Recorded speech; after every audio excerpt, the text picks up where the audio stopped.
ළමයි මේ තියෙන්නේ 2024 O level exam එකට ආපු ඉංග්‍රීසි පේපර් එක. එතකොට ඔයාලට මම කිව්වා ඉංග්‍රීසි පේපර් එකට ලෑස්ති වෙද්දී තියෙන හොඳම ක්‍රමය තමයි ටෙස්ට් එකෙන් ටෙස්ට් එකට ලෑස්ති වෙන එක කියලා. එතකොට ඒක කරන්න ඕනේ කොහොමද කියලා මේ 2024 පේපර් එක ඇසුරේ ඔයාලට කියන්න තමයි මේ වීඩියෝ එකෙන් හදන්නේ.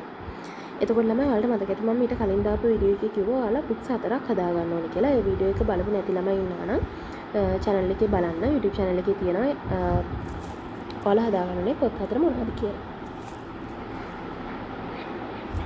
එතකොට ළමයි දැන් මේ පේපර් එක ගත්තාම මේකේ ටෙස්ට් 1 ගත්තාම ඔයාලට තේරෙනවා මෙන්න මේ වගේ ටෙස්ට් එකක්. මුලින්ම මේකේ කරන්න තියෙන මොකක්ද කියලා බලන්නකෝ. මේකේ ඔයාලට ස්ටේට්මන්ට්ස් වගේක් වාක්‍ය වගේක් දීලා තියෙනවා. මේ පින්තූර වලට ගැලපෙන වාක්‍ය තමයි මෙතන තෝරන්න ඕනේ. එතකොට මේ වාක්‍යයට අදාළ පින්තූරේ ඉංග්‍රීසි අකුරු තමයි මේ බොක්ස් එකේ දාන්න ඕනේ. හරිද?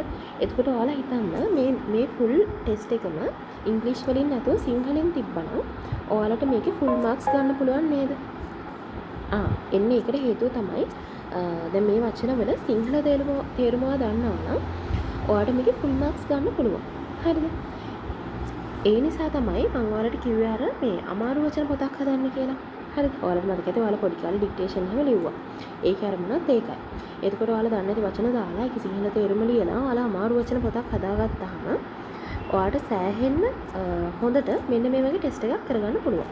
එතකොට මම අපේ ප්‍රෝග්‍රෑම් එකේ ළමයින්ටත් කිව්වේ ඔයා මොන වැඩේ අදින් පස්සේ කරන්න ගත්තත් ඉංග්‍රීසි වල ඔයාගේ ටෙස්ට් එකට අදාළව ඔයා දන්නේ නැති ඉංග්‍රීසි වචන වල තේරුම හොයන්න. එහෙම හොයලා ඊට පස්සේ ඔයාට ඒ ටෙස්ට් එක කරන්න. මම මේ කියන්නේ ඔයා ටයිම් තියලා පේපර් එකක් කරනවා නම් ඒක කරන්න ඕන විදිය නෙමෙයි. ඔයයි ටයිම් තියලා පේපර් එකක් කරන්න කලින් ඔයා ඉංග්‍රීසි වලට ලෑස්ති වෙනවනේ නේද? අන්න ඒ වෙලාවේදී ඔයාට කරන්න පුළුවන් විදියක් තමයි ඒක. මුලින්ම දන්නේ නැති වචන වල තේරුම හෙව්වා. ඊට පස්සේ අදාළ ටෙස්ට් එක කරන්න ගත්තා. එතකොට මේ වගේ ටෙස්ට් එකක් ළමයි අන්න ඒ විදිහට තමයි කරන්න ඕන. එතකොට මේ වගේ ටෙස්ට් එකකට ඔයාලට උදව් වෙන්නේ ඔයාලගේ අර අමාරු වචන පොත. ඊළඟට ටෙස්ට් 2 ගත්තත් ළමයි ඒකෙත් එහෙම දෙයක් තමයි තියෙන්නේ. ඔයාලට තේරෙනවා මෙන්න මේ වචන වල තේරුම් ටික ඔයා දන්නවනම් මේ ඡේදයෙන් මොනවද කියවෙන්නේ කියලා ඔයා දන්නවනම් මේකට අදාළ වචනය මෙතනින් තෝරලා මේ ඒකේ ඉංග්‍රීසි අකුර දාන්න පුළුවන් ඔයාලට. ඔන්න ඔතනත් ළමයි වැදගත් දෙයක් තියෙනවා. හරිද? දැන් ඔයාලට මෙතන කියලා තියෙනවා ළමයි මේ ඉංග්‍රීසි අකුර මෙතන දාන්න ඕනේ කියලා. හැබැයි ඔයා ඒක අහන්න නැතුව මේ තියෙන වචන විදිහට ලියන්න ගියොත් එහෙනම් මෙතනින් වචනෙම ලියන්න ගියොත් ඔයාලට මේකදී එක්සෑම් එකේදී ලකුණු හම්බෙන්නේ නැහැ. මොකද එයාලා දීලා තියෙන ඉන්ස්ට්‍රක්ෂන්ස් ඔයාලා ෆලෝ කරන්න ඕනේ. එහෙම නොකළොත් ඔයා ඒ ප්‍රශ්නේ හරියට කරත් ඔයාලට ලකුණු හම්බෙන්නේ නැහැ. ඒ නිසා එයාලා කියන විදිහටම එයාලා කියන්නේ වචනේ ලියන්න නැතුව ඒ වචනට අදාළ ඉංග්‍රීසි අකුර ලියන්න කියලා නම් ඒක හරියටම කරන්න ඕනේ. ඒක ඇත්තටම ලේසි. මොකද මේ ඉංග්‍රීසි පේපර් එකේ හැම එකෙම වගේ පළවෙනි කොටස ඔයාලා වෙනුවෙන් කරලා දීලා තියෙනවා. හරිද? ඊළඟට ළමයි තුන්වෙනි ටෙස්ට් එකට ගියාම ගොඩක් අය අමාරුයි කියන ඒත් ඇත්තටම ලේසි දෙයක් තමයි මේ පික්චර් ඩිස්ක්‍රිප්ෂන් කියලා කියන්නේ. එතකොට දැන් මේකේදී ඔයාලට පික්චර් ඩිස්ක්‍රිප්ෂන් එක වාක්‍ය විදියට ලියන්නත් නෙමෙයිනේ තියෙන්නේ. මෙතන තියෙන්නේ ළමයි මේ වචන ටික බලලා ඉවර වෙලා අදාළ වචනය මේ හිස්තැන් වල ලියන්න. එතකොට ඔයාලට මේකෙදිත් තේරෙනවා ඇති ළමයි ඔයා මේකේ සිංහල තේරුම් ටික දන්නවනම් ඔයාලට මේක කරන්න පුළුවන් කියලා. එතකොට මේකෙදිත් අපිට උදව් වෙන්නේ ළමයි අපි අර හදන අමාරු වචන පොත. එතකොට ටෙස්ට් 4 ගත්තාම ළමයි මේකෙදි තියෙන්නේ පොඩි ග්‍රැමර් පාර්ට් එකක් තියෙනවා. ඒ කියන්නේ දැන් මෙතන කන්ජන්ක්ෂන්ස් තියෙනවා. ඒ දේවල් කොහොමද ඔයා හරි තැනට දාන්න කියන එක. හරිද? ඒ දේවල් ඔයාට උදව් වෙනවා. ග්‍රැමර් පාර්ට් එක හරියට ඔයා ගොඩ දාගත්තොත් මෙන්න මේ වගේ එන ටෙස්ට් එකක් කරන්න ඔයාට හෙල්ප් වෙනවා. එතකොට මේකට වැදගත් වෙන ළමයි ඔයාලට මතකයි මම ඔයාලට හදන්න කිව්වා ග්‍රැමර් බුක් එක. ඔයාලගේ ටෙක්ස්ට් බුක් දෙකේම තියෙන ග්‍රැමර් පොයින්ට්ස් එකතු කරලා ග්‍රැමර් බුක් එකක්. එතකොට ඒ ග්‍රැමර් බුක් එක හදපු ළමයින්ට මේ වගේ ටෙස්ට් එකක් ලේසියෙන් කරගන්න පුළුවන්. ඊළඟ ළමයි ටෙස්ට් 5. එතකොට ඔයාලට තේරෙනවා මේකෙදිත් තියෙන ළමයි ඔයාලට අමාරු වචන වල තේරුම දන්නවා. ඒ කියන්නේ මෙතන තියෙන දේ මොකක්ද කියලා කියවන් යද්දී වගේ ලුවට එනවා නම් මේ වැඩ ඔයාලට කරගන්න පුළුවන්. හරිද? මේකේ තියෙන්නේ ටොපික් එකට මෙතන මේ වාක්‍යයක් තියෙනවා. ඒකට දාලා ටොපික් එකක් මේ මෙතන තියෙනවා. ඒ ටික ගලපලා ඒකට අදාළ මේ සෙන්ටෙන්ස් නම්බර් එක දාන්න තමයි මෙතන තියෙන්නේ. ඒකෝට මේ වගේ දෙයකට ඔයාලට තේරෙනවා අර මම කලින් කිව්වා වගේම ඔයා මේක කියවන් යද්දී ඔයාලට තේරෙනවා නම් ඔයාලට මේක කරගන්න පුළුවන්. එතකොට ඔයාලට දැන් වැඩිපුරම තේරෙනවා ඇති ළමයි අර අමාරු වචන පොත හදන එක කොච්චර වැදගත් දෙයක්ද කියලා. මේ වගේ දෙයක් ගත්තාම ළමයි මෙතනදී ඔයාලට මෙතන තියෙන්නේ නෝටිස් එකක් ලියන්න. හරිද? නෝටිස් එකක් ලියද්දී ඇත්තටම ලේසි ළමයි මොකද ඒකේ අඩංගු වෙන්න ඕනේ මොනවද කියලා එයාලා දීලා තියෙනවා. එන්නේ මේ දේවල් ටික අඩංගු කරලා ඔයා නෝටිස් එකක් ලිව්වොත් ඔයාට ෆුල් මාක්ස් ගන්න එක අමාරු දෙයක් නෙමෙයි. එතකොට මේකෙදි මම රෙකමන්ඩ් කරන්න ළමයි පාස් පේපර්ස් අරගෙන අවුරුදු 10කවත් තව නෝටිස් ලියන්න. හරිද? ඔයා ලියලා ඊට පස්සේ මාකින් එකත් එක්ක බලන්න. මාකින් එකේ තියෙන විදිහ ඇඩ්වාන්ස් උත්තරයක් ඔයා ලියපු එකේ තියෙන්න ඕනේ නැහැ. හැබැයි ඔයා ලියලා තියෙන ටික හරියට ඔයා ලියලා තියන්න ඕනේ. ඒ කියන්නේ ග්‍රැමර් අනුව හරියට ලියලා තියෙන්න ඕනේ. ඒගොල්ලෝ මේ ඉන්ක්ලූඩ් වෙන්න ඕනේ කියලා කියන දේවල් ටිකක් තියෙනවානේ. අන්න ඒ ටිකත් ඔයා ලියන නෝටිස් එක ඇතුලේ ලියවිලා තියෙන්න ඕනේ. ඊළඟට ළමයි වැදගත්ම දේ තමයි එයාලා දෙන වර්ඩ් ලිමිට් එක. එයාලා දෙන වර්ඩ් ලිමිට් එක ළමයි පන්නන්නත් එපා. ඊට වඩා අඩුවෙන් ලියන්නත් එපා. පුළුවන් තරම් මේ වර්ඩ් ලිමිට් එකේ ලියන්න පුරුදු වෙන්න. ඊළඟට ළමයි ටෙස්ට් 7. හරිද? මේකෙදි ඔයාලට මතක ඇති මම කිව්වා කම්ප්‍රිහෙන්ෂන් කියලා. හරිද? එතකොට මම ඔයාලට අර කලින් වීඩියෝ එකෙදිත් කිව්වා මේ පොඩි පොතක් ගැන.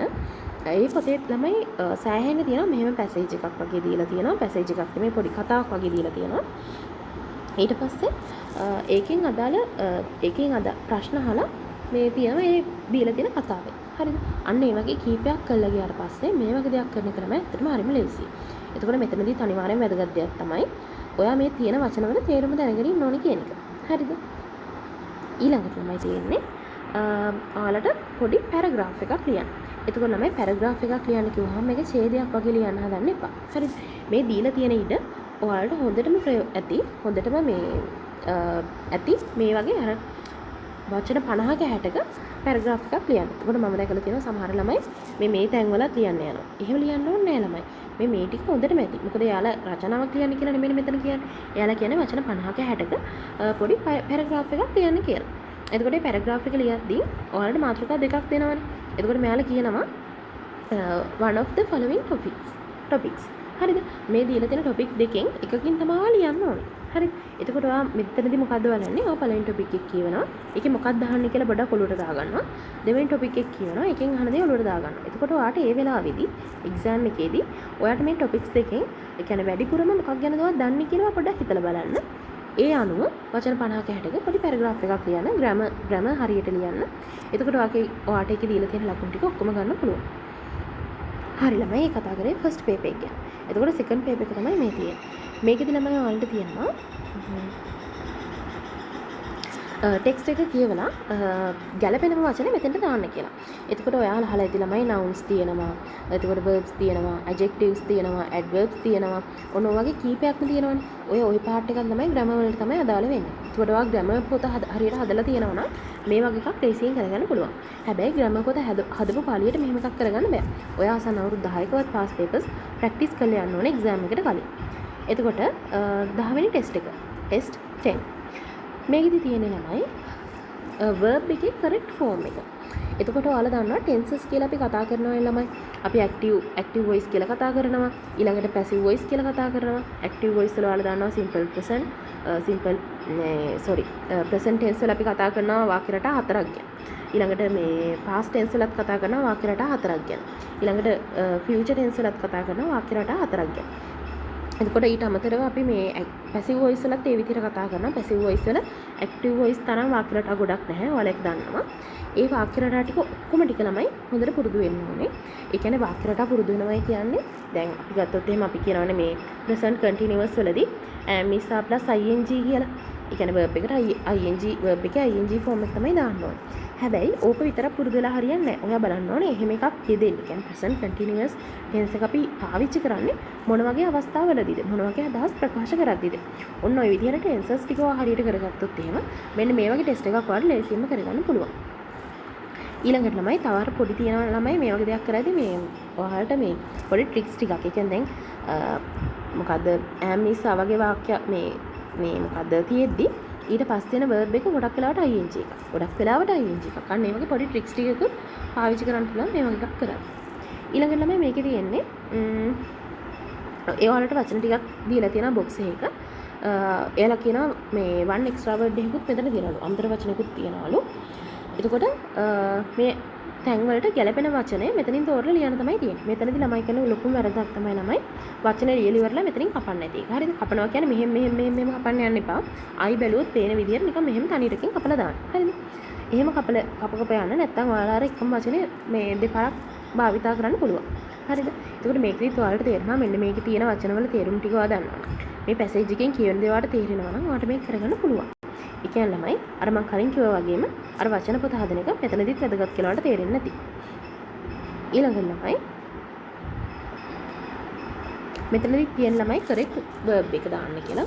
එතකොට මෙතනදිත් අර tenses වලට අමතරව shall should will would අන්න ඒ වගේ දේවල් ටිකක් ළමයි ඒකත් මේ grammar part එක වැදගත් කියලා ඔයාලට තේරෙනවා. ඊළඟට 13 වෙනි ටෙස්ට් එක ටෙස්ට් 13 මේකෙදි ළමයි තියෙන්නේ ඔයාලට headings ටිකක් තියලා තියෙනවා. හරිද? ඊට අමතරව මෙතන විස්තරයකුත් තියලා තියෙනවා. ඒ විස්තරයට අදාළ heading එක මෙතනින් තෝරලා දාන්න තමයි තියෙන්නේ. එතනදී ඔයාලට දාන්න තියෙන්නේ relevant letter එක. ඒ කියන්නේ මේ වාක්‍යෙම ලියනවා නෙමෙයි ඒකට අදාළ letter එක තමයි ඔයාලට මේ box වල දාන්න තියෙන්නේ. එතනදිත් ඔයාලට තේරෙනවා ඇති අර කලින් ටෙස්ට් එකේ වගේම මේ ටිකේ තේරුම දැනගන්න නම් ඔයාලට මේක කරගන්න පුළුවන් කියලා. ඊළඟට ගොඩක් අය අමාරුයි කියලා කියන එහෙත් ඇත්තටම ලේසි දෙයක් තමයි මේක. හරිද? දැන් මෙතන තියෙනවා ළමයි pie chart එක. හරිද? ඊළඟට මෙතන තියෙන්නේ ඔයාලා ලියන්න කියලා letter එක. හරිද? එතකොට ළමයි දැන් ඔයා හිතන්නකෝ ඔයා letters ලියන ගොඩාක් හුරු කෙනෙක් නම් ඔයාට පුළුවන් letter එක ලියන්න. ඔයා pie charts ලියලා හුරු කෙනෙක් නම් ඔයාට පුළුවන් pie chart එක ලියන්න. එතකොට දැන් කවුරු හරි මගෙන් අහුවොත් මෙහෙම දෙයක් දුන්නාට පස්සේ මම මොකක්ද ලියන්නේ කියලා මම නම් කෙලිම ලෙටර් එක තෝරගනී ළමයි. මොකද දැන් මේකේ ඔයාලට දීලා තියෙනවා මොන ටිකද ලියන්න ඕනි කියලා. හරිද? එතකොට ලෙටර් එකේ අර මේ ෆෝමැට් එක ගහුවා. ෆෝමැට් එක ගහලා ඊට පස්සේ මෙන්න මේ විස්තර ටික දැම්මට පස්සේ ළමයි කොහොමත් මෙයාලගේ වර්ඩ් ලිමිට් එක තියෙනවනේ 100. ඔතෙන්ට අපිට යන්න පුළුවන්. කේමක් නැහැ. එතකොට දැන් මේක චුට්ටක් අපි හිතන්න ඕනේ නේ. ඉක්වල් මොනවද මේ එහෙම කියලා පොඩක් හිතන්න ඕනේ. ඒකට මම කියන්නේ මේක ලියන්න එපා කියලා. හරිද? මේකත් ප්‍රැක්ටිස් වෙලා යනවා. ඔයාලා ප්‍රැක්ටිස් වෙද්දී අනිවාර්යෙන් මේක දෙකම ලියනවා. දැන් ඔයා හිතන්නකෝ පාස් පේපර් එකක් කරද්දී ඔයා මේ දෙකෙන් එකක් ඒ වෙලාවෙත් තෝරගෙන ලියනවා කියලා. හැබැයි ඔයා මේකත් අනිවාර්යෙන් ප්‍රැක්ටිස් කරන්න ඕනේ. හරිද? එතකොට මේ දෙකටම ප්‍රැක්ටිස් කරලා යන්න ඕනේ. ඊළඟට ළමයි 15 වෙනි ටෙස්ට් එක ටෙස්ට් 15 මේකෙදිත් ඔයාලට තියෙන ළමයි ටිකක් අර කම්ප්‍රිහෙන්ෂන් වගේ වැඩක් true or false කියලා දාන්න තියෙන්නේ. දැන් ඔයාලට මෙතන කියලා තියෙනවා ළමයි පුට්ට ටික්. හරිද? ඒ කියන්නේ දැන් ඔයා හිතන්නකෝ මේ වාක්‍ය මේ ටික මුලින්ම නිකන් මේ පොඩින මුලින්ම මෙන්න මේ ටික කියවලා ඉන්න ඕන. හරිද? ඒ කියන්නේ මම දැන් කියන්න යන්නේ මෙහෙමයි. දැන් ඔයාලා මේ ඔක්කොම ටික කියවලා මෙතෙන්ට ආවට පස්සේ ඔයාලට තේරෙයි ආපහු මෙතෙන්ට ගිහලා කියවන්න වෙනවා. නිකන් මතක නෑ වගේ. හැබැයි ඔයා මේ ටික කියවලා ගියොත් ඔයාලට මෙතෙන්ට යත් මතකයි මේ තියෙන හතර මොනවද කියලා. ඒ නිසා අනිවාර්යයෙන්ම මේ හතර මුලින් කියවන්න. හරිද? කියවලා ඒකේ අදහස ඔලුවට දාගෙන ඊට පස්සේ මෙන්න මේ පැසේජ් එක කියන්න යන්න. එන්න එතකොට ඔයාලට අහු වෙනව ළමයි මෙන්න මේ වාක්‍යය හරිද වැරදිද කියලා මෙතනින් අහු වෙනවා. උදාහරණයක් විදිහට මේ වාක්‍යය හරිනම්. හරිද? ඔයාලා මේ true කියන එක ළඟින් තමයි හරියක් දාන්න ඕනේ. මේ instructions තියෙනවනේ ළමයි මේ paper එකේ. ඒ දේවල් හරියටම කියවන්න ඕනේ. හරිද? දැන් මෙතන ඔයාලට එකක් කරලා පෙන්නලත් නෑ යාළුවා. ඊළඟට දැන් ඔයා හිතන්නකෝ මේ වාක්‍ය වැරදි කියලා. වැරදි නම් ඔයා false කියන එක යටින් මේ false කියන එක කොටුවේ හරියක් දාන්න ඕනේ. මේ තියා පුට ටික් කියලා තියෙනවනේ ළමයි. මේ relevant මේ කොටුව යටින් ඔයාලා මේ දාන්න ඕනේ මේ හරියක්. හරිනේ? ඊළඟට underline the correct answer. හරිද? මෙතනදී මේ මෙන්න මේ පැසේජ් එක අදාළයි. පැසේජ් එක නෙමේ තියෙන පැසේජස් කීපයක්. මේ කීපෙම කියවලා ඒකට අදාළව තමයි මේකත් කරන්න ඕනේ. හරිද? එතනදිත් ඔයාලා මම කැමති මුලින්ම මෙන්න මේ ටික කියවනවා. ඒ කියන්නේ කැමති කියන ළමයි එතකොට ඔයාලගේ ඔළුවට යනවා ටක් ගාලා මේ මම මොකක්ද මේ උඩ මේ ඡේද ටිකෙන් දැනගන්න ඕනේ කියන එක. මේ ටික කියවලා ළමයි ඊට පස්සේ උඩ ඡේදෙට ගිහින් බලන්න මොකද්ද මේ උත්තරේ කියලා. එතකොට ඔයාලට ලේසි වැඩේ කරගන්න. එතකොට උඩරේම ඔයාලට මේ පැසේජස් ටික දෙපාරේ කියවන්න වෙන්නේ. නැත්නම් අර ඒක කියවලා ආයෙම කියවන්න ගියොත් එහෙම ප්‍රශ්න ටික ඔයාලට කීප සැරයක් අර පැසේජස් ටික කියවන්න වෙයි. ඊළඟට ගොඩක් අය අමාරුයි කියන එකක් එසේ එක. හරිද? දැන් මෙතනදී මෙහෙමයි ළමයි. මම එසේ එක කියද්දි කියන්න ඔයාලා දේවල් දෙකක් ඔලුවට දාගන්න. හරිද?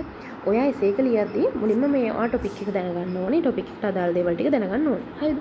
ඊට අමතරව මම අර කිව්ව දේවල් දෙක තමයි ඔයා ග්‍රැමර් හරියට වාක්‍ය ටික ලියන්න. හරිද? ග්‍රැමටිකලි කරෙක්ට් මේ වාක්‍ය ටිකක් ලියලා ඊට පස්සේ ඔයා කරන්න ඕනේ මේ අර වචන තියනවානේ. වචන ලියද්දී මේ ස්පෙලිංස් හරියට ලියන්න ඕනේ. ඔන්න ඔය දේවල් දෙක හරියට කරොත් එහෙම ළමයි අවුලක් වෙන්නේ නැහැ. ඔයාලට ලකුණු ගන්න පුළුවන් සැලකිය යුතු ප්‍රමාණයක්. හරිද?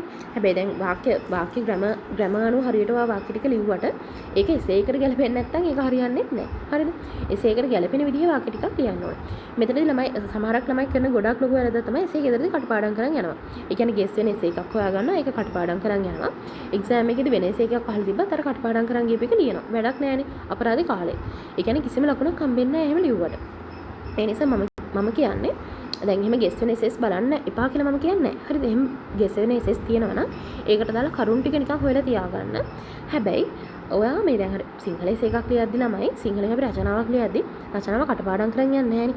ඒකට දාලා කරුණු ටික නිකන් හොයලා ඔරුවට දාගන්නවා. එතනට ගිහලා තමයි ලියන්නේ. අන්න ඒ විදිහට පුරුදු වෙන්න. හරිද? එතකොට දැන් මම ගත්තොත් මෙතන ඔයාලට තියෙනවා ළමයි මෙතන තියෙන්නේ ආටිකල් එකක් ලියන්න. මෙතන තියෙන එසේ එකක් ලියන්න. මෙතන තියෙන්නේ ස්පීච් එකක් ලියන්න. හරිද? මෙතන තමයි මරුම එකේ තියෙන ළමයි ස්ටෝරි එකක්. හරිද? එතකොට දැන් මගෙන් කවුරු හරි අහුවොත් මම එක්සෑම් එකේදී මේ හතරෙන් මොකක් තෝරගන්නේද කියලා මම කියන්නේ මෙන්න මේක. හරිද? ඒ කියන්නේ මට ඒක මම ආසයි ටිකක් අර මේ ලිටරේචර් කරපු කෙනෙක් විදියට ගොඩක් අර ඒ විදියට ලියන්න. ඒ නිසා මම මේක තෝරගන්නේ. හැබැයි එක එක්කෙනාගේ කැමැත්ත වෙනස් නේ ළමයි. දැන් ඇත්තටම දැන් මේවා එකක් ලියන එක ලේසි. මොකද්ද මේ ස්පීච් එකක් වගේ මොකද ඒගොල්ලෝ ඉන්ක්ලූඩ් වෙන්නේ ඕනේ දේවල් ටිකක් දීලා තියෙනවා. ඒක ලියන එක එහෙම අමාරු වැඩක් නෙමෙයි. මෙතන එසේ එකත් එහෙමයි. ඔයාලට මේ ටොපික් එක අනුව දේවල් ඔලුවට එනවා. සහ යාලා දීලා තියෙනවා ළමයි. මෙන්න මේ දේවල් ටික අන්තර්ගත කරන්න කියලා ඉන්ක්ලූඩ් කරන්න කියලා මේ ටික ඔලුවට එනවා නම් කරගන්න පුළුවන්. මෙතනත් ආටිකල් එකත් එහෙමයි. මේ විස්තර ටික දීලා තියෙනවා. කියන්නේ දැන් අපි ඒක ලියන්න ඕන දේවල් මොනවද කියලා දීලා තියෙනවා. ඒ ටික ලියන්න පුළුවන් නම් හරි. දැන් මේකෙම කිසිම අර මෙහෙම කරන්න කියලා ඔයාලට ඉන්ස්ට්‍රක්ෂන්ස් දීලා නැහැ. ඔයාලට කැමති විදිහට මෙන්න මේ ස්ටෝරි එක ලියාගෙන යන්න තියෙනවා. හරිද? එයාලා මේ ආරම්භයක් අරගෙන තියෙනවා. එතනින් එහාට ඔයා කැමති විදිහට ස්ටෝරි එක ලියන්න තියෙනවා. මෙතනදී ඉතින් ඔයා හිතන්න ඕනේ මේ ග්‍රැමර් හරියට ලියන එකයි, වචනවල ස්පෙලිංග්ස් හරියට ලියන එකයි. හරිද? එහෙම හිතලා ලිව්වට පස්සේ මේක ගන්න පුළුවන්, උපරිම ලකුණු වලට ගන්න පුළුවන්. එතකොට ඔයාලා try කරද්දි මම කියන්නේ ඔයා මේ හතරම ලියලා බලන්න. හරිද?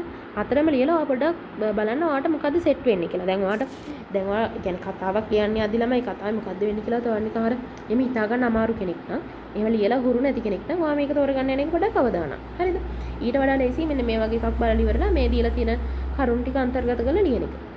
ඒ නිසා ඔයා බලන්න ඕනේ ඔයා කොයි වගේ කෙනෙක්ද ඔයාට මොකද්ද ගැලපෙන්නේ කියලා මේ තෝරගන්න ප්‍රශ්නවලදී. එහෙම තෝරගන්න ප්‍රශ්නවලදී ළමයි බලන්න කියන්නේ පේපර් එකක් දිහා බලන් කල්පනා කරාට ඒක ඔලුවට එන්නේ නැහැ. ඔයා ආසන්න අවුරුදු 10කවත් පේපර්ස් කරන්න ඕනේ. ඒකයි මම කියන්නේ පේපර්ස් පාස් පේපර්ස් තමයි ළමයි මේ පේපර් එක හොඳට කරගන්න ඔයාලට තියෙන උපරිම කියන්නේ සෑහෙන වටිනම දේ. මොන දේ කරත් වැඩක් නැහැ පාස්